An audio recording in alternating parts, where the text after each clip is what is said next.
3, 2, I think we are live. All right, you guys, Sandy Says Read, and welcome to the channel. You guys, this evening we have a special treat.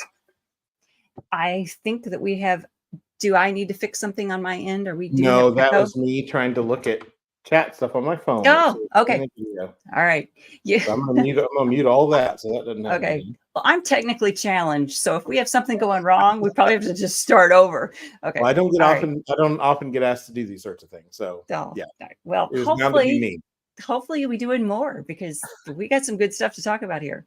You guys out there in the audience, tonight we have with us author J. Patrick Lemarr. He goes by Jeff. The J. Patrick Lemarr is the highfalutin way that you can know him and look for him in bookstores and libraries and such. But we're going to call him Jeff this evening because he's a friend. And we're going to start by kind of giving a quick little synopsis of who Jeff is. And I kind of sort of scare everybody. I kind of sort of lost track of where I put your bio because, was I prepared? I was at one time. Yeah. And we also have the birds chiming in the background. This is a highly professional operation here tonight. That's okay.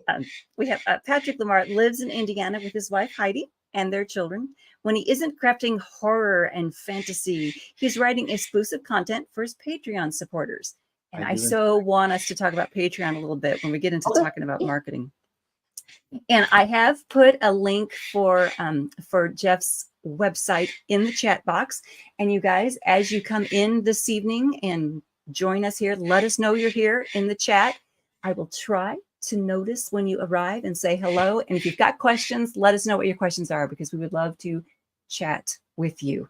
Now, Jeff, tell us a little bit more. I mean, I didn't read like a whole long biography about you.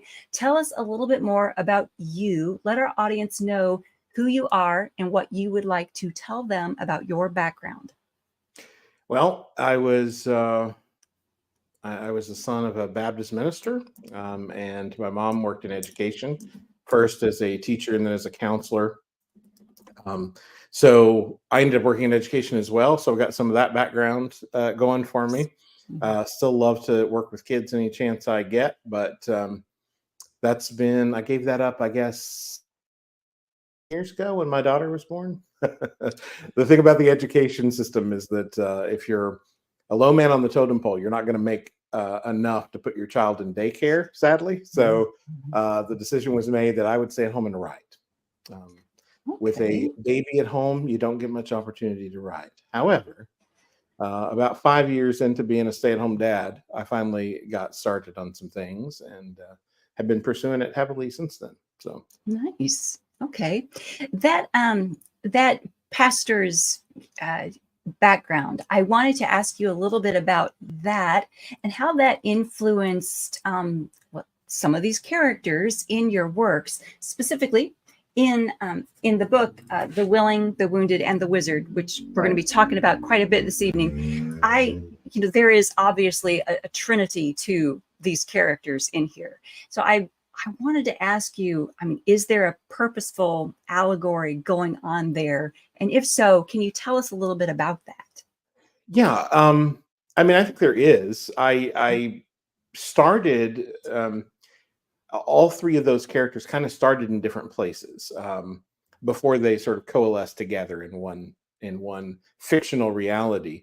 As I started playing around writing fiction early on, I was challenged by a friend because I didn't really read a lot of fantasy, and he was a big fantasy reader, big sci-fi reader, and he would give me books to read that were just never my thing. And that's totally not his fault. It's not a problem with fantasy. It's, I didn't grow up reading fantasy, so I liked a lot of the trappings of fantasy I found, but he was giving me books that were really deep in like D&D lore, like all those series that come out of that where they're like part 18 of something, and I was like, I just am not connecting with these characters in the kind of way that I want to. And so we would talk about it. I was working in a call center at the time, so we had a lot of time to talk in between calls in the slow season. And so you know, he just one day, just out of the blue, we were talking about what I didn't like about fantasy, and he said, "Well, what would it look like for you to find a fantasy book that you would like? Like, what would that be?" And that, of course, every good fiction story and every good fiction author will tell you that all good stories start with that what if, that it's, I don't know. I don't know what would that look like. And before the night was over, I had sketched out several characters and the idea of the kind of story that I want to tell with all the trappings of fantasy. And that's really where Azael came into being. This wizard that is full of himself, who is extremely powerful, yet is not at all responsible with how he uses that power. And so for me, it was he was an interesting character to write because he was kind of the opposite of who I would want to be in those situations. And I knew that when I started writing him, that his story was ultimately going to be kind of redemptive. I didn't really think about that in sort of spiritual terms, but just in the sense of he's going to have to grow up. He's going to have to grow out of this selfishness. And so as I began to sketch out kind of where he was going, that was kind of my first foray into what fantasy would be like for me. And I found that I really loved it. I really did love so much of fantasy. It's just I wasn't reading the stories that I wanted to read. And so that was kind of an experiment that really jump-started me, because it was there I found that I could write something full length. I didn't have to write short fiction. I could really delve into some characters. So I did that. And then the characters Dark and Dylan came from, if we look back in the ancient past, there was this thing called LiveJournal. LiveJournal, Yeah. was just a journaling site. People were all over that place in the days before most social media was going on. And so I was like, I don't know what to do with this space. I don't know what to do. And so I started a fiction story in the form of a diary. And the diary was written by this kid, Dylan, who weird things started happening around him. And he was being left notes by someone who would only sign the note D. And as I began to write these sort of diary entries, I began to figure out for myself that, oh, well, Dark is somehow intimately connected to Dylan. And from there, I just started, I don't want to give too much away, but from there, I started working out all the bits and pieces of how they would fit together. And I honestly couldn't tell you because there are so many stories rattling through my brain all the time. I'm sure you know that feeling, that at somewhere in there, I saw how they could be connected. I figured out why Dark was so different from Dylan, and it had to do with Azael. And once I kind of made that connection, everything kind of clicked into place. And I've been kind of coming back to that well over and over again. So nice. Okay, good. Yeah, we have in the chat B, not the author's kid. B has joined us in the chat, and he says, I feel like most creators eventually hit that point of, fine, I'll do it myself. And that, yes, that can become a strong jumping off point. yes. Yeah. And the joke there is that B is my kid. That's my oldest. Oh, that's funny. That's great. Yeah, appreciate it. Yeah. Funny. I think that's true. I mean, I think, writers tend to read a lot, and we see things that are done really well, and it inspires us. And we see things that we're like, oh, I could do that better. I think, yeah, like I would not have taken that turn, or I would have done this with that character, and it kind of grinds our gears enough to make us want to step in and do something. So for me, it all started with, short stories and playing around with character development. And as you know, I've continued that. You get something like The Willing, the Wounded, and the Wizard. Those are all short pieces, but they're still character focused and trying to build out the bigger picture. So I don't mind writing the shorter pieces if they're telling a larger story altogether. Yeah. And I mean, would you like to talk a little bit about like that library or that room that the characters go to? I mean, it's not as because it doesn't stand out as much in this chat book, in the Willing, the Wounded, and the Wizard. Kind of mentioned in passing, yeah. Right, it's mentioned in passing, but in other works that you've done, you've talked more about, that, I don't want to call it a waiting room, but like I envision a hallway of doors, and it's like a library of of books and doors and doorways that these characters can move through. Yeah, it's a massive place that exists in between. The way I think of it, anyway, is it exists between all of our stories, all the stories we know from fiction and from nonfiction.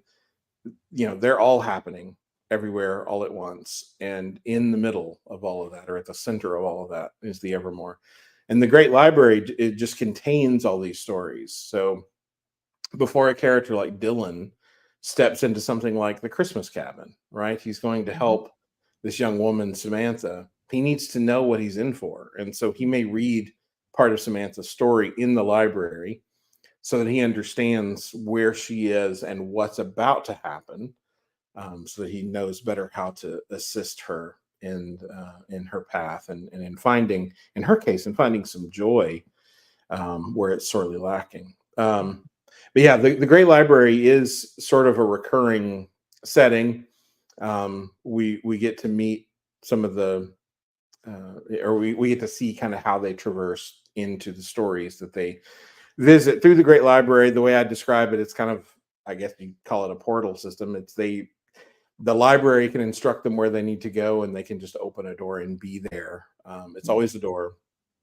I've got some fun places where I play with that a little bit, where they go through a door and they end up crawling out a cabinet somewhere or something. Mhm. But yeah, it's that sort of thing.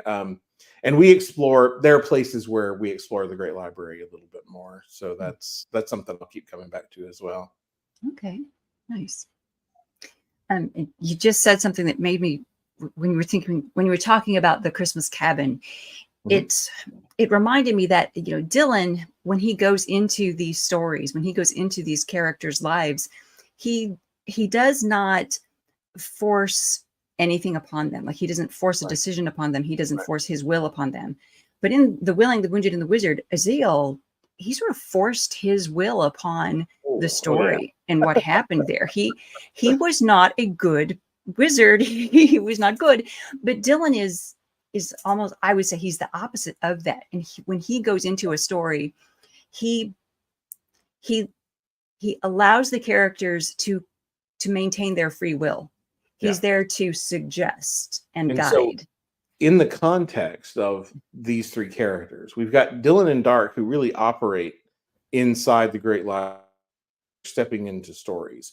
Most of the time that we see Azael, he's within his own story, within his own setting, but he finds himself irrevocably bound to these two characters that are moving in and out of the Evermore. So when we see him in that particular story, he's in his own world where, he's got power, and, from his perspective, by God, I've got the power, I'm going to use it.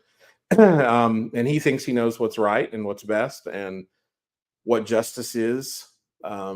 He's clearly wrong.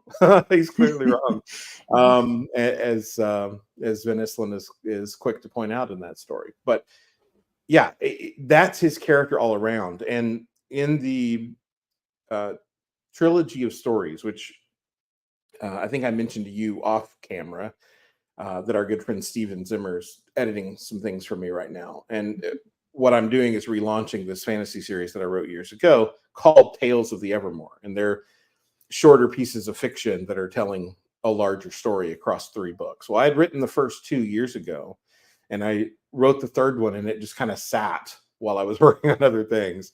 When I came back to edit the third book, I realized that those first 2 books were written so long ago, they needed an update. They needed to be freshened up a little bit. And so I've been working on that for a while now. But those stories delve much more into the way that Azael is connected to Dylan and Dark, the trouble of Dark trying to balance these disparate elements of his personality, and trying to find how to be someone worthy of being an agent of the Evermore, even though he's got this sort of pesky side of himself that's pulling him to, take the reins more often than he should. And so it's fun to kind of play with them together because they are such opposite characters. Azael, in those stories, we bounce around Azael's timeline. So we see Azael at like 15, and we see Azale well past sort of his worst time in his life as an older adult, and everywhere in between. We just bounce around to significant moments in his life, and we get to see some of the progression of his character and how his attachment and his connection to Dylan and to the Great Library, even though he doesn't necessarily want it, it has an impact on him. It has an influence on him because he is connected to people who care and people who have compassion. Dylan has compassion even for people that want to do him harm. How can that not have an impact? As much as Azale may start thinking that that's foolishness and naivete, it's bound over time to have an impact. And so we get to see a little bit of that playing out in those stories. So Nice. Okay, very nice. All right. Well, let me switch gears a little bit, and let's talk a bit about your writing process. Let's share with the audience some of what helps Jeff sit down to write and be the author that you are. You mentioned that it took a couple years for you to get into that writing groove when you were a stay-at-home dad. yeah. So what does your writing process look like today? I try to at least get in a couple of hours of uninterrupted writing time every day. Okay. That doesn't always work, but I Nice. try. Okay. Thankfully, I have a coffee shop down the road from me that is nice and quiet. They know me by name. They have my coffee on the screen and ready to go for me when I walk in. And Oh my gosh. yeah, it's really nice. And they're actually, you'll appreciate this. I've been here longer than that coffee shop has been here in our community, but they're called Hope Coffee Company. And so I go and sit at Hope for 2 hours every day and have a latte and, try to tune in to what I'm working on at the moment, whether it's editing or whether it's writing. And yeah, and then that's my time. Now, it doesn't mean I don't write other places. It doesn't mean I don't try to work at home, but at home, there's always somebody pulling at me, always somebody needing something. And I don't want to tune them out for the sake of a story. They come first. So it's usually that 2 solid 2 hours at the coffee shop. That's where I do the most work. Okay. All right. Do people, I don't remember, like I'll do some writing at like an airport, right? If I'm waiting for a plane, but I don't think I've ever had time in a coffee shop to do creative writing. Do people walk up and bug you? People come up and say, "What are you doing? What are you working on?" I mean, if they know me. Okay. Yeah. Okay. There, and it's, I live in a small town, so Okay. and I love that. So I never mind somebody going, "Hey, Jeff, how's it going?" Okay.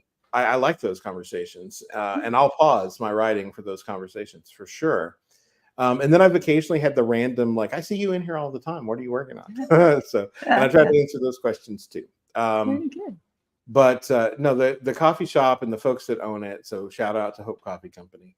They've been very kind. They never mind me kind of stalking out a corner and I've got a lot of stuff that I travel with, my laptop and all the things. So I've got a lot with me, and I just kind of take a table and let loose. But they've been very helpful. Last year at Christmas time, they actually gave away paperback copies of The Christmas Cabin as their gift for people who bought gift certificates for their coffee shop. So they've supported me that way. They had my the gift edition of that book, the hardcover, on their shelves as well to sell during the season. So yeah, I like that. And I don't mind.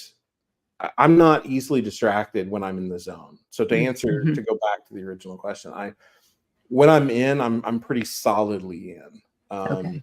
And there are times when people come in that I know and they can see that I'm working and they don't say a word. So, and then there are times when they want to talk about something and they ask if I've got the time, and I say, "Sure, have a seat, let's talk." But yeah, I don't really have a problem doing that. And I do tend to write at weird places and weird times. You mentioned an airport. My son had volunteered a couple of weekends to help out at our church, and I sat, because I'd already gone to our weekend service. I sat in the sort of the gathering area out in front with my iPad and just wrote on a brand new story. Like I was like, I gotta do something. So I just kind of played around until an idea struck me, and I started working on it. So Yeah. it can happen anywhere. I'm not too fussy about it. I just need to not be pulled at by my family, because I always want to go with them and follow their train of thought instead of my own. So Okay. All right. Well, let's see. And you kind of already answered the question about names, because I was going to ask you where Dylan's name had come from. But if you found him back when you were working on LiveJournal, back when you were doing that, his name just came to you. You know, I saw one of those research site things sent me an email recently, and I saw that Dylan is the most popular summer name this year. It's like the most popular name for things. Oh, well, I don't think it was. I don't think it was when I picked it. But you know how that goes, right? Might not have been. Okay. Yeah. All right. Well, let's switch over to some marketing thoughts for a minute here, because you just mentioned that Hope Coffee Shop, you know, stocking your book, having the Christmas Cabin, you know, on the shelves, and I love that. I think that's awesome. You know, my first publisher, Bob Jelinas at Archibooks Publishing, he spoke about, you know, working with, you know, like local shops or a local restaurant or local stores that you could like work into your narrative maybe, or have a character visit that store, and then that store would want to have your book on their shelves or at their counter, you know, after it's published. But what a great marketing idea. But I've never seen it come to fruition during my publishing time. So for that to have happened for you, I love that. I think that's great. So tell me how it came about. Did you just suggest it to them? Did they suggest that to you? How did that happen? Well, they had been very supportive. They bought the coffee shop from some friends of mine. Okay. And it was always kind of my go-to coffee spot. But when it changed hands, I wasn't sure if it would continue to be, you know, if they would want me taking up a room in the corner. But they were super sweet family, and they were like, "Hey, you know, we know they've done stuff with you before. We want to keep that relationship going with you." And then you know, the Christmas Cabin it's an interesting thing marketing wise, because it's seasonal, right? Every Christmas I can come back to the Christmas Cabin until I write a follow-up. Anyway, I can come back to that and kind of point people to it. So last Christmas, I think, you know, just a month or two before, I mentioned to them, you know, I want to keep you guys in business because this is my office away from home. And I want to help and support you the way that you help and support me. So here's an idea. And so I just tossed the idea their way. And it was really sweet, because after the season was over, when I picked up the remaining books that were still on the shelf, and they were paying me for because I let them buy the paperbacks at cost. That's what they gave away to people that bought the gift cards. I was just picking up readers there. I wasn't making money off of that transaction. They also were carrying the hardcover, and I had wrapped some of the hardcovers in Christmas wrap so that they were ready, put little tags on them that could be filled out. Like, I'd done all that. And they sold a few of those and a few unwrapped hardcovers as well. And so they were paying me for all that. And they said, you know, people could buy the gift card and get a copy for free. I hate that the hardcover was the same price as the gift card, because then people just felt like they'd rather buy the gift card and get it for free. And that probably cost you some sales, which was a very sweet thought. And I appreciate that. But I said, you know, I'm just trying to help you stay in business so that I have a place to go. It's very selfish of me. And I'm picking up readers every time somebody buys a gift card and gets a book. That's all I wanted out of that. And the fact that I sold a few hardcovers is just gravy. So I appreciate the thought, but like, I want to support you because you already support me by giving me a place to work every day. And I feel like, especially in my situation, because I'm in a small community, I know I can know people. I can be invested. And I feel like before I can ask them to invest in what I'm doing as a writer, I need to be out there investing in what they're doing as well. So I try to shop local. I try to support local businesses and do that where I can, because I want that support when I've got a new book coming out, or, you know, when I'm trying something new. So I think it goes both ways, and it's good to have those relationships and those connections for sure. It's the same way, you know, in the writing community, you know, I'm sure I'm sure there are other examples that maybe aren't so great, but my experience, especially, going to Imaginarium and meeting the people there, uh, I learn so much from other people as I build those Mhm. relationships. It Mhm. influences me, and hopefully, I'm taking what I'm learning and helping other people maybe avoid some pitfalls that I've fallen into, or find a new way to do a thing that they were having trouble with, and that kind of support among your peers is super helpful. Yes. I wasn't sure that I could expect that at first. I really wasn't sure how any of it worked because I was new to it all. But it's been very nice to see how many supportive, kind indie writers there are out there who aren't trying to hoard their information or their secrets. They're willing to help and give Mhm. you good advice and tell you what worked for them. And Yes. so meeting Yes. people like you, meeting people like Steven Zimmer, meeting people like all across the board, no matter where people are in their careers or in their, sort of journey, they all have good things to Mhm. share and to learn. And so I appreciate all those connections, big and Mhm. small. Yeah. Yeah. I'm very thankful that I found the Imaginarium family because I'm down in Florida, right? Yeah. And I had not found that family yet. So once I got to Imaginarium and I found that community, I was very thankful for it. Yeah. Okay, so the hardcover, I've got the hardcover in my hand here of the Christmas Cabin. I wanted to ask you what I guess what led you to make a hardcover version in addition to the paperback version, because I am fully aware of how pricey it is to build a hardcover book, and you also have the dust jacket on it too. I mean, you've got a dust jacket on this thing. And full color pages. Yeah, yeah. I mean, Yeah. I have, and this is not a show about me. This is about you. But I will tell you that I have put together a poem gift book in hardcover, and it's a pricey thing to put that together. Yeah. It just is. So tell me, what your thought process was in making this book available, and kind of some of the, I guess, some of the marketing thoughts that went into that. Yeah.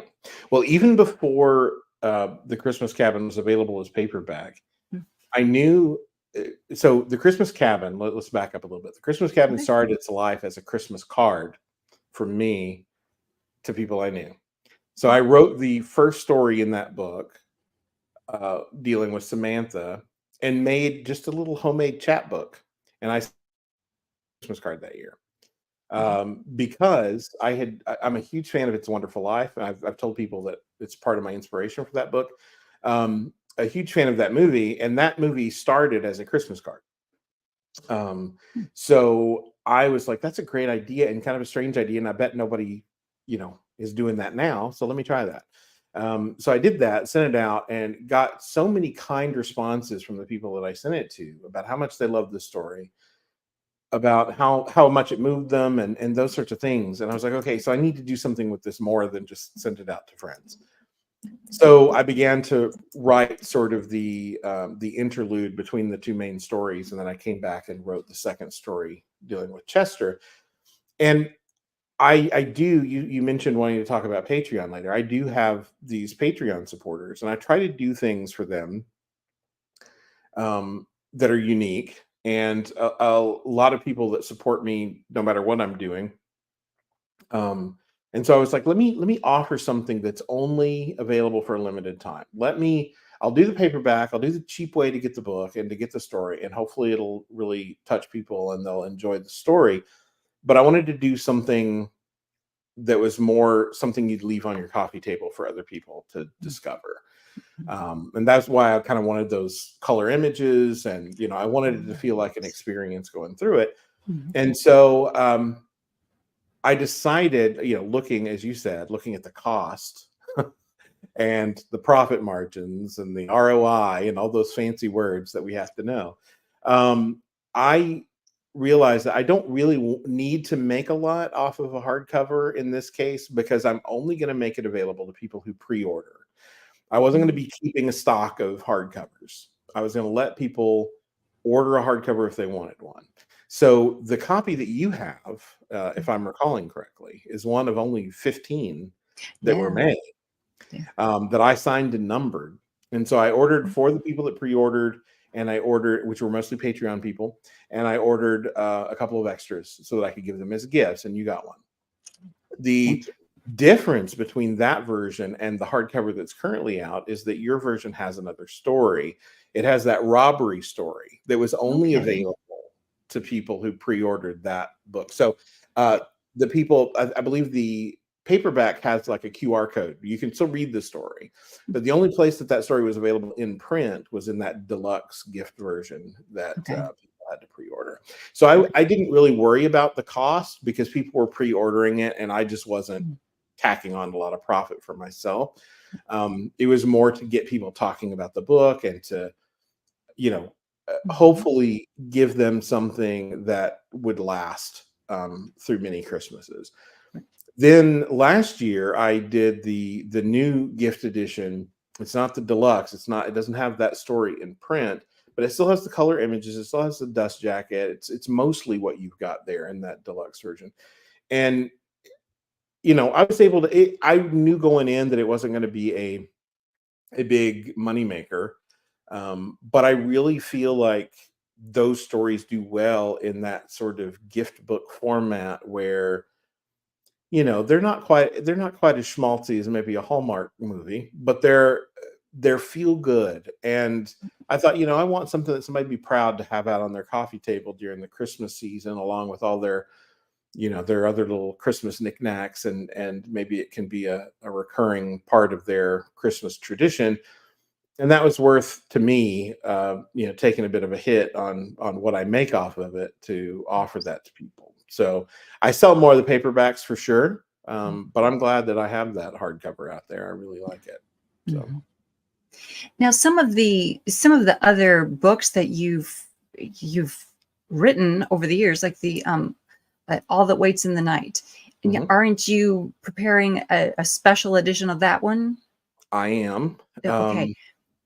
And that was, I think, for me, it's like, why put out a hardcover 2 years after the paperback came out?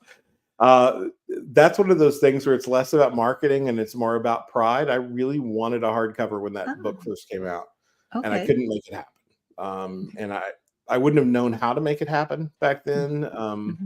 And so really, I learned so much at Imaginarium last year, talking to people who had some hardcovers on their table about how they did it and how they made it worthwhile. And I was like, it's a fun book, and I really wanted that when I first put it out, and I didn't get to have it. So even if nobody ever wants a hardcover, which I hope isn't the case, but even if nobody wants the hardcover, I want to at least make it available.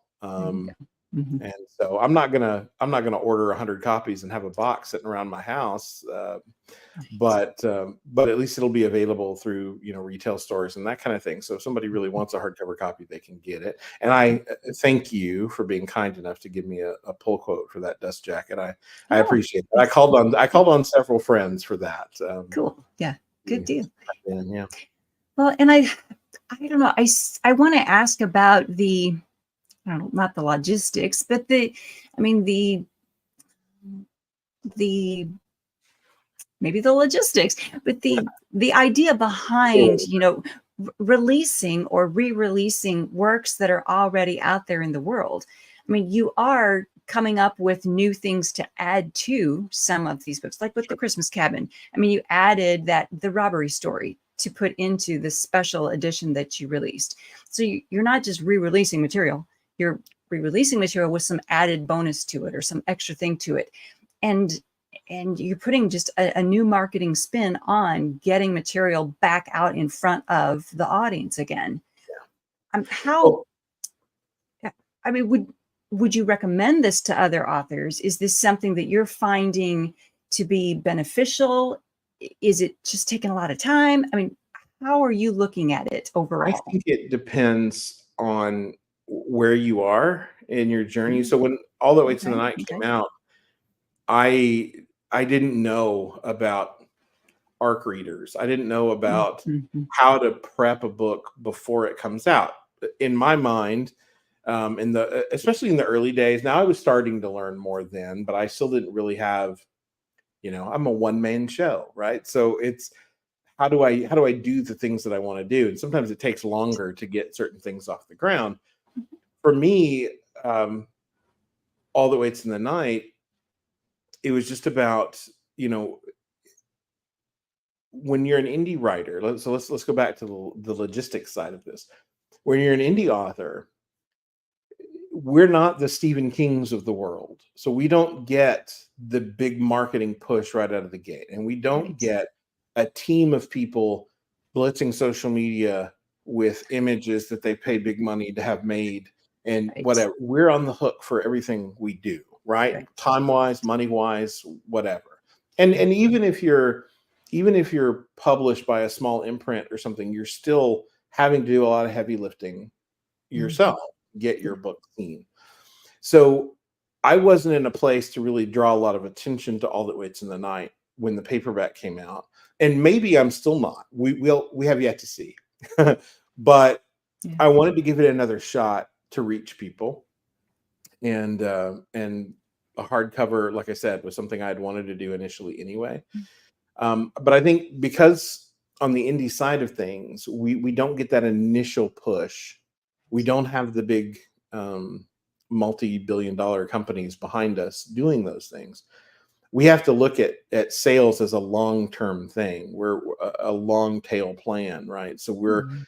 we're keeping these things in front of people. We're refreshing them on things. So yeah, maybe we're writing this new thing, but I'm still offering, All That Waits in the Night. I'm Mhm. still offering The Christmas Cabin. I'm still offering these stories, and right now I'm refreshing the fantasy series, um, because I've written that third book, and I want to give people a new chance to discover it. So I feel like we kind of have to have that mindset that over time, maybe we made a significant splash when that book first came out, but maybe there's a whole crew of new readers that if we were to reintroduce it to them, whether it's with a new cover or an extra story or whatever we want to do, that maybe we can connect with a few Yeah. more the next time around. And That's, I'm not saying that's always the way it should work, but for me, I'm a try it and see what happens kind of guy. yeah. So I want to try new things and see if they connect. So we'll see. All That Waits Tonight hardcover drops September the 13th, which is Friday the 13th. That'll be fun. Yeah. Yeah. And we'll see if it makes any more impact than the paperback did initially. But I just kind of, hope some more people read it and give it a shot because it Mhm. was a fun book to write. So I hope it's just as much fun to read. Yeah. Good deal. Yeah. Yeah. There is I'm going to forget her name and butcher it. So I will just not give her name, but there's a gal who runs Inkers Con. It's an Mhm. online convention. And she talks about, how to make the backlist work for you, how to use, all that whole backlist and keep that, keep it Right. going and keep it bringing in some money while you're working on the next project. And man, she comes up with ideas that I'm like, well, I would love to do that in my spare time. Yeah. I would love to do that with some extra money, but there's only so Extra, many hours in it. You're extra. right. Exactly right. So yeah, we just have to you have to pick and choose what projects you can do with that backlist. Yeah. I was going to say, talking about keeping that backlist working for you, when you were kind enough to review The Willing, the Wounded, and the Wizard, you mentioned that I had the footnotes in there for different Mhm. things. And one of the reasons for that is I grew up reading comic books. I was a big comic book nerd. Super excited to be on a comic book panel at Imaginarium this year. But yeah, the recurring theme in those comics in the days that I started reading them, you'd be reading along and they would reference something that happened 5 issues ago or in another book altogether.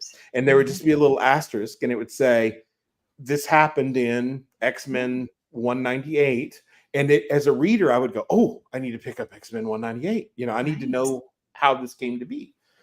And so in The Willing, the Wounded, and the Wizard, I knew, I'm introducing these characters, but a lot's already happened to them.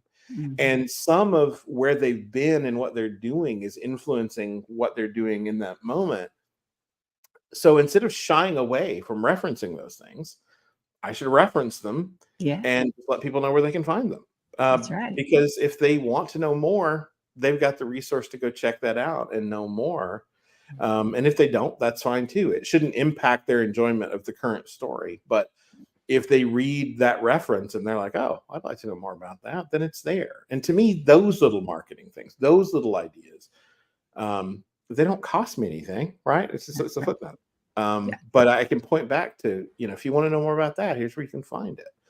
nice. I'm surprised that more people don't do that, but it just kind of made sense when I was putting that project together. Yeah. Yeah, that was good. I have seen where some authors now are, when they have like a multiple Mhm. book series, they're starting to use like a little synopsis at the front of the book. Okay, here's what's happened so far in the series. So if you haven't read books 1, 2, and 3, and you've picked up at book 4, okay, here's Yeah. your synopsis. And that is helping the reader, but it's also like you've just pointed out, it can be a reference, right? And so, ooh, Sure. here's what's happened in these first 3 books. That is intriguing. I should probably go back and read those first 3 books. Right. Yeah. I All know. right. Hmm? I was going to say, I know last year at Imaginarium, I gave you the little sampler that I had, and Mhm. that thing wasn't really a marketing plan. It was I'm going to Imaginarium and my new book's not ready yet. So I want to have something new. Right. And so I threw that together using stories from other things that I had, just as sort of a sampling of what I can do, Mhm. that people could pick up. And, the comments that I got about, especially the Cinder Man, because the Cinder Man comes from Oh, yeah. a book that came out years before I moved here into this area. And so a lot of people don't have that book and they're not familiar with that book. And I was like, of all the stories in that book that I want to have a second life, I want the Cinder Man to kind of find some new legs. And so, yeah, there are things like that look like on the surface like a marketing idea. It really wasn't. It was I really want to have something new at my table to point people to, Mm. and that just happened to be one. So. Yeah. No, I thought it was brilliant. There are so many little ideas like that though, that can turn out to be marketing things that, I mean, it just works that way. Anytime we can get ourselves into the reader's head, I think is a good marketing thing, right? I mean, Sure. it is. All right. I know that I wanted to ask you about your Patreon and how you set that up.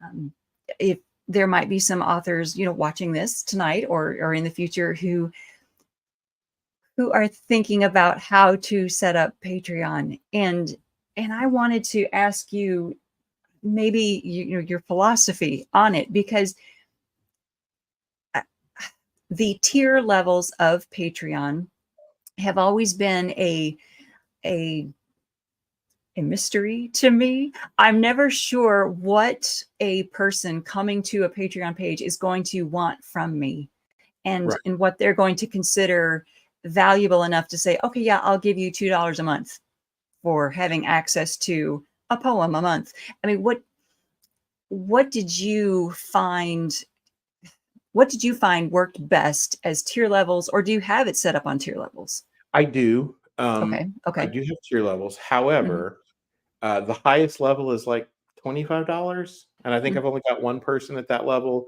Mhm. But literally any level, even starting at $1, every level that I have, I think there's only maybe I think it's like 1, 5, 10, and 25. There's like 4 levels, I think. Um, but at any level, you still get everything. There are a few Mhm. extra things at level 25, but not that's not something that happens often. Like I said, I've got one person at that level, that I try to take care of and do something extra for. But anybody that's supporting me, even for $1, like when I have, so I try to do a couple of things for them. I try to offer a couple of exclusive stories for them throughout the year, and I don't make promises as to when they'll be. I just Okay. say Right. you'll get a couple a year for sticking with me. And so sometimes that's a Halloween story. Sometimes it's just some random thing that I've been working on and want to give them a sneak peek at. Okay. So recently, along with All That Waits in the Night, I've got another horror story coming out on September the 13th called The Figure. and it's got some fantastic artwork done by my friend Jason Webb. And I wanted to give Patreon a sneak peek at it, but by the time all that rolled around, it was just done. So I just gave that to them free and said, "This won't be out until September the 13th. So I'm trusting you to keep it to yourselves, but here's your copy." Sometimes it's, for my $25 tier, I think I've done t-shirts sometimes, or a ball cap, or I've done some things like that. But like I said, that there's not too many people at that tier. I try to give people a sneak peek at what I'm working on. If I've got news of something coming up, like I think I let Patreon know about, being on this live stream with you. So I try to keep them involved in what I'm doing. It's really not a whole lot of pressure on my side of things. And then sometimes with things like they got the Cinder Man, that was one of the early exclusives before I put the book together that Shadow Plays, which is the book that Cinder Man was in. I gave that to them as a free download.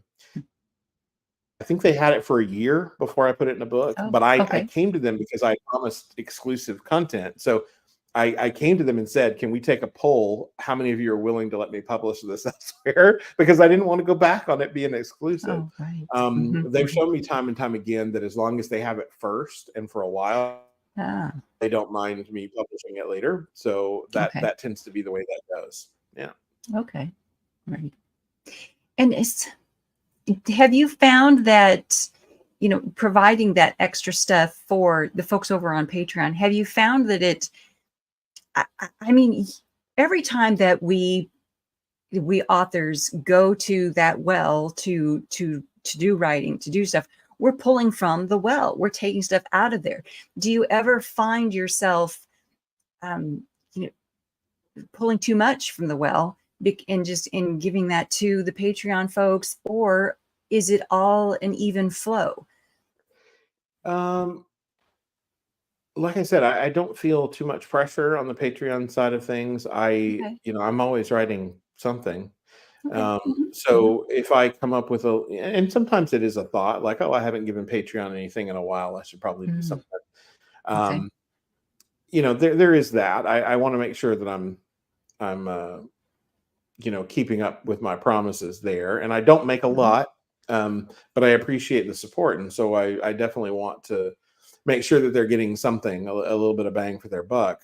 Um, when it comes to the storytelling aspect, though, no, there's always something brewing, and so it's usually not too much of a pull. My favorite thing that Patreon's gotten that is still exclusive to them, um, back during COVID, everything was shut down. My kids were, uh, zooming into school, and we had just moved out of a two-story house into a tiny apartment. We were supposed to be moving across country, and then COVID kept that from happening. So the Ugh. world was upside down for everybody, not just me. Yes. Yeah. But in the midst of all that, I got the sweetest letter from the son of a good friend of mine, and the friend is a Patreon sponsor. Not for a lot of money, but he's kind enough to do that every month. And I got the sweetest letter from his son and some pictures that he'd drawn. And he was so excited because he had read some of the fantasy stuff that I'd written, and he wanted to talk about those characters. And so I was like, you know what? I'm stuck at home like everybody else. What can I do? Because I know what it's like to be a kid. I know my own kids are bouncing off the walls. What can I do? And so I sat down and wrote him a letter back and sent him the letter. But then, because he was so excited about the fantasy, especially the Great Library and the Evermore and Mm, mhm. all of that, that I wrote him into a story. So I wrote him a short story, and I sent it. I did it in parts. It was serialized, and I would send him a letter and a part of the story during COVID. And I did that like 4 times, I think, before the Oh my story was gosh. finished. But I officially made him canon. Like I mentioned things in that short story that haven't been revealed in books yet. No. That he has a conversation with Dylan. Dylan Oh my takes him gosh. to the Yeah. Great Library, and so and it was so fun to do from my side to say, I've got this young man who appreciates my silly stories. How can I respond to that? during this crazy time for everybody, and what can I do? And he loved the story and was excited about it. But I was like, it's a fun story and it has a sweet message to it. And so I asked him, do you mind if I share this with the other people on Patreon? Because I think they might enjoy it. And he was kind enough to let me do that. I referenced that story in The Willing, the Wounded, and the Wizard, by the way. It's one of the footnotes. But that story has never been made available publicly. It is only available on Patreon. And it ended up being a really sweet moment that I think touched me as much to do as it did him to get it. Like, just knowing somebody cared enough to write me a letter about the book and wanted to know more and wanted to dig in. It was just a really sweet experience, and it made my COVID and hopefully his COVID experience a little bit better to have that communication going back and forth. Well, that's great. I like that. Okay. All right. So what is you had mentioned to me that you have a little marketing idea that you're going to be doing at Imaginarium. You're going to be carrying around a suitcase at Imaginarium. Yeah. What can people get from the suitcase? Little top secret attaché case. Yeah. So in that suitcase, so I'm trying to do things whenever I do a live event, whether I'm there vending or I'm there as a guest, or just on a panel or whatever I'm doing. Try to make sure that I have some things that can only be had in person. So The Willing, the Wounded, and the Wizard is a digital release only, except when you find me at an event. And when you find me at an event, you can get the paperback, which Sandy has. So this will be one of the things in my case at Imaginarium. You have to say the secret password. So if you're watching now, your secret password is SandySaysRead, so that I know that you watch this. And you can ask me for one of these, and I think they'll be like $4, like not a big deal. And then I mentioned that in September, I've got that horror short story, The Figure, coming out. It is a digital only release unless you see me in person, but it's not out until September, except that I have some paperback copies for Imaginarium, and they actually say that they're exclusive to Imaginarium 2024 on the inside. So anybody that wants one, you just gotta catch me with my case and ask me about that. I think those will be $4 as well. But that's all I'll have with me, those things. And then I've got a few stickers too, which are fun. I always like stickers. I've got this one that says, I went to Imaginarium 2024 and met J. Patrick Lemarr. Yay? With a question mark. Nice. That's great. But I met this guy, whatever, So I've got that, and I've got a few things for The Figure as well. Nice. So yeah, I'll have those things with me as well. And those are free. So just ask me for one if you spot me somewhere. That is cool. I like it. Very good. In the chat, B is asking, are there any live streamed events for Imaginarium, or is it only in person? The official stuff that Imaginarium does is only in person. They don't have an online component any longer. They only did that, I think, during COVID and like the year after. Right. But I know that there are different podcasters at Imaginarium who are going to be doing podcasts kind of randomly during Imaginarium. I don't know that I will. I don't know if I can. I don't know if I'm going to have that kind of energy, or you're a very busy woman that weekend, or technical savvy. I don't know if I would be able to set that up and make it happen. But yeah, but some podcasters will be doing live podcasts from Imaginarium on their channels. And honestly, I really don't feel like you'd get the full experience if they were live streaming. I mean, I've watched a few live streams from other events, and they're always kind of, you feel like you're at the back of the room and you can barely hear, and they can be hit or miss. So it's more of an in-person experience, I think. Duan is saying we can chill with him on camera. Awesome. Duan, I'll take you up with that, Duan. Yeah, take you up with that. All right. Okay, have we covered everything? Have we talked about all the things? I want to give you the opportunity, Jeff, to tell the audience about anything that I've missed asking you about. Goodness. Yeah. I don't know. I'm currently working on, this is just kind of a trivial thing, but I'm currently working on a murder mystery, prepping it. Haven't started writing yet. Just kind of doing some research. Had just an off idea one night about a murder mystery that I would want to write. It's called tentatively titled The Eighth Guest.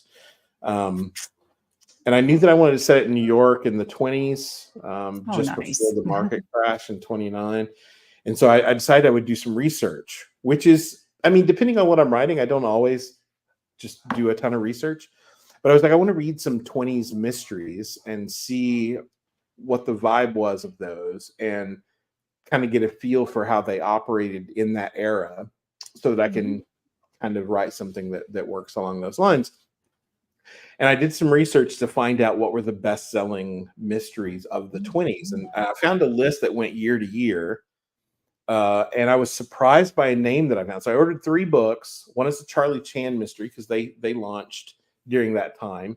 So the first Charlie Chan book I got, a Dorothy Sayers book, Whose Body, which was her first mystery novel, which I highly recommend. I just finished that one. It's fantastic. And then, but the surprise was I was scrolling through the names of the bestsellers, and A.A. Milne, the creator of Winnie the Pooh, had a mystery novel that was on the best-selling list. And I think and I was like, I have to read that. I don't know why. So apparently he wrote that book for his father because his father was a fan of mysteries. And so he stepped out of his wheelhouse to write a mystery for his dad. It was great. It was the first one of the 3 that I read. And it was fantastic. I thoroughly enjoyed it. So I'm kind of reading my way through those 3 books to prep for this murder mystery. I've got some ideas. And of course, because it's me, it's going to be tied in some twisty way to the Evermore and the Great Library and how all that is connected. So we may see one of those familiar faces pop up in that story.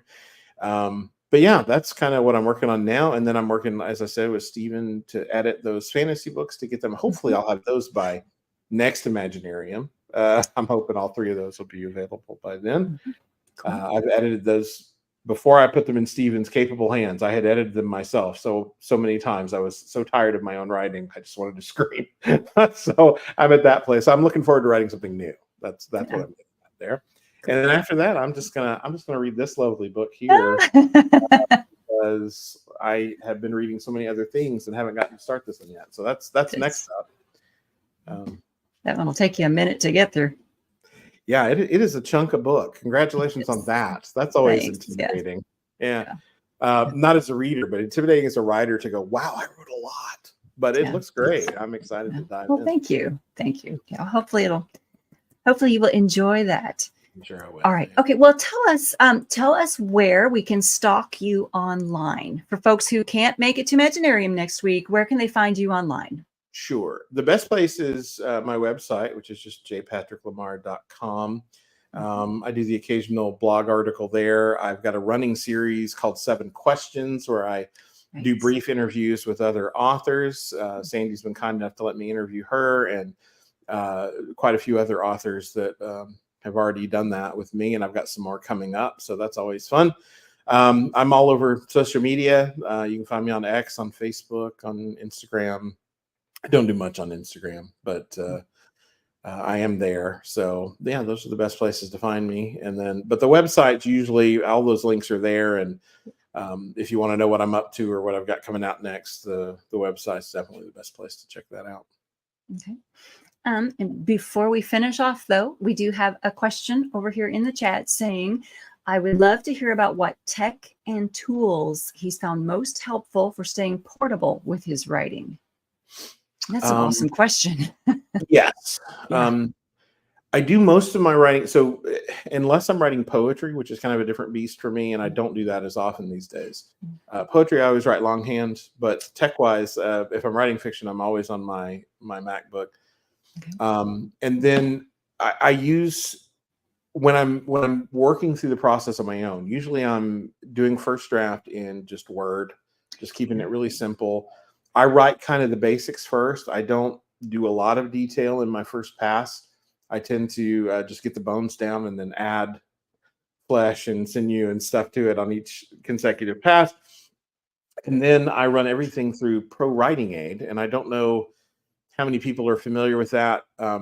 If you've used you know, it's kind of similar to Grammarly, but more writer focused in the sense that Okay. it's got, you know, it's checking for repeated words, it's checking for sticky sentences where you're a little bit too verbose and it could be said easier. It'll, you know, of course, it checks grammar and spelling and all those things as well. But it's got so many separate breakdowns that I can really dig past my own bias to get the, you know, a look at my problem areas. And it'll give me, if I want, it'll give me like a reading level breakdown. It does a Oh lot. yeah. So Mhm. I try to run through that when I'm making my own editing pass, and then turn it over to professionals after that. That's really Right. the only thing tech wise that I use in that fashion, because you know, I've tried some other things, and then when I go to make ebooks, I use Vellum, which is I think it's a Mhm. Mac exclusive Mhm. program for ebook building. It's super easy. I love it. Ebook building is not a fun experience for me, so having software that kind of does all the stuff. Right. And then when I'm putting together a print edition, it just depends on the work. So sometimes I'm using Vellum to generate a printable PDF, and sometimes I'm over in Adobe InDesign pulling my hair out to make it happen myself, just depending on what I need. So All That Waits in the Mhm. Night, that was one I did myself in InDesign, and it was quite an undertaking. But I still have some hair, and I made it through that process, and I think it looks like I wanted it to look. So that's all I can ask for in the end, you know. Mhm. I have just recently started playing around in Atticus, um, Okay. and Atticus is it's very similar to Vellum from my understanding. okay. It's the Windows friendly version. It works on Mhm. Mac too, but Yeah. it was kind of a response to Vellum. Like, let's make Okay. Vellum available to everybody by doing so. Yeah, so Atticus is very similar as far Mhm. as I understand. I'm going to stop using it. I Oh no. yeah, I Well, you well, got it. I my experience in it has been so dismal. I was very disappointed in it. Well, I just don't think it's for me. Is how I should Well, put it. so I haven't used it, so I can't really speak Okay. to that. Mm. I just remember when I first started hearing about it, you know, Vellum being MacBook only shuts some people out that would Mm. want to use it. Mhm. Um, I found Vellum to be super easy and no Nice. real barrier to entry on that. So if you're finding difficulty with that, maybe it's not as much like Vellum as people were touting it to be. Maybe. But But see, I haven't tried Vellum though. So maybe I should, because I do all my writing I do on my MacBook. So maybe I should give Vellum a try. But see, I was trying to use Atticus to format a couple of books here recently that, boy, it frustrated me, and I thought, you know what, this is not what I want to be doing. I want to be writing, not pulling my hair out. So yeah. I had to stop. I had to stop it. One, and I mean, you can probably speak to this too. Don't you think that as writers, especially kind of on the indie side of things or the small press side of things, we don't have the time or the energy to deal with all, you know, it would be nice if we had a team that could handle everything Yeah. for us. But Yes, when right. we're, you know, for me, I'm way too much of a perfectionist when it comes to, I want the interior of my book to look the way I want it to look. And so Right. if I'm having headaches trying to make it that way, Mm. it is not only is it taking time away from writing other things, but it's adding to my frustration levels and keeping me from sleeping and those kinds of things. Like, it's just not worth it, you know. Right. So definitely, you know, keep looking at things until you find something that's easier to use, because nobody needs those headaches. Mhm. And all these programs, whether you're talking Vellum or Atticus or any number of other things, they're always trying to improve those things. And you know, one program does this thing better, and everybody tries to play catch up. So eventually, technology will catch up, and we'll have an easier go of it. But sometimes there's a Mhm. bit of a learning curve on those things. Right. Well, and the reader who's coming to it, the person who's going to purchase that thing, they're coming to it and they're not thinking, oh, well, this is an indie author and they probably had Sure. to struggle with this. They're not thinking that way. They're Right. looking at it and they're going, oh, this does not look professional. Skip. And they're just moving on to the next one. They're not going to purchase that if Sure. it doesn't look professional to them. Absolutely. So And I we've had got to to get make it over look good. yeah, I had to get over that in my head a little bit when it came to the hardcover for the Christmas Cabin, because I had to think gift book, coffee table book, in addition to storytelling, whereas normally I just want the reader to have the best experience that they can. I wanted it to be visually appealing beyond Mhm. just Mhm. the ease of reading, side Right. of it. And so I had to kind of get out of my head a little bit there and go, no, this needs to look like other things in this category. I need to look, it needs to match that and not what I would think of just on a pure storytelling side of things. Mhm. Um, but yeah, we want to not stand out for all the wrong reasons on a bookshelf, right? We want Right. we want to look as professional as possible. And I've had family members, not in my immediate family, but I had an uncle that would tell me, you should be putting out more books. You've got all these things in process. You could be doing it. Like, nobody cares about all these little details and all these things. I'm like, but I care Yeah. because my name is on it. I Right. care because I want, and it's still nothing frustrates me more than getting a proof copy back and reading through it and finding something stupid that I missed in my last Yes. pass. And it's like, Yes. come on, I went through all this trouble. I was so excited to get it and just sign off on it and say, let's get this thing into production. And there's still stuff that I got to work through. But there's only so far that a reader will put up with. If a Mhm. reader's if they love the character and they love the story, they're going to let a typo go. Right. Yeah. But too many typos, and you're pulling them out of that story, and or so I mentioned reading these 3 mystery novels. Well, Mhm. all 3 of those are in public domain now. So the Mhm. paperback copies that Okay. I got are atrocious. Sandy, I Oh. could not Mhm. read any. I mean, the print was so small so that they could print them the cheapest way possible. Mhm. Even with my reading glasses, I was playing trombone, trying to get it in, like, it was awful. And I was like, these are great works of literature and so fun to read. Why is it so difficult to get a good? And it's just because somebody's cash grabbing with Mhm. works. That's not what I want to do. Like, I definitely want to pay my bills, but I don't want to give somebody a terrible experience, because then they may not come back to see what I've got cooking next. So yeah, we have to pay attention to those things, and for sure, ease of use is a factor. But Yeah. ultimately, what we present to the world is what matters. And Mhm. if that takes a little extra time, if it takes a little bit extra money or whatever, it's worth it, I think, in the long run. So, Mhm. Yeah. Okay. All right. Well, sir, I've taken over an hour of your time, and I want to thank you for sharing your time and your absolutely, thoughts with the my pleasure. audience. This was wonderful. Wonderful. All right. We know where to find you. We know where to Yeah, find you next weekend. Next weekend, July 19th through the 21st is Imaginarium. And folks will be able to find Jeff Patrick Lemarr at Imaginarium in Kentucky. Sir, thank you so much. Thank you, absolutely. Don't sir. forget that secret password, Sandy Says Read. That's Keep right. coming back to Sandy's channel. It's great. See what Oh, she's thank got you. going. Thank you. And she's always talking to interesting people. I join in most of the live streams. I usually have a question or two myself. So Yeah. yeah, definitely keep coming back to this channel.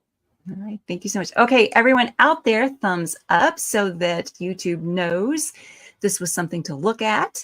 And I'm going to end our live stream now. Thank you, everyone, for tuning in. Thank you, you folks who joined us in the chat. We will see you next time.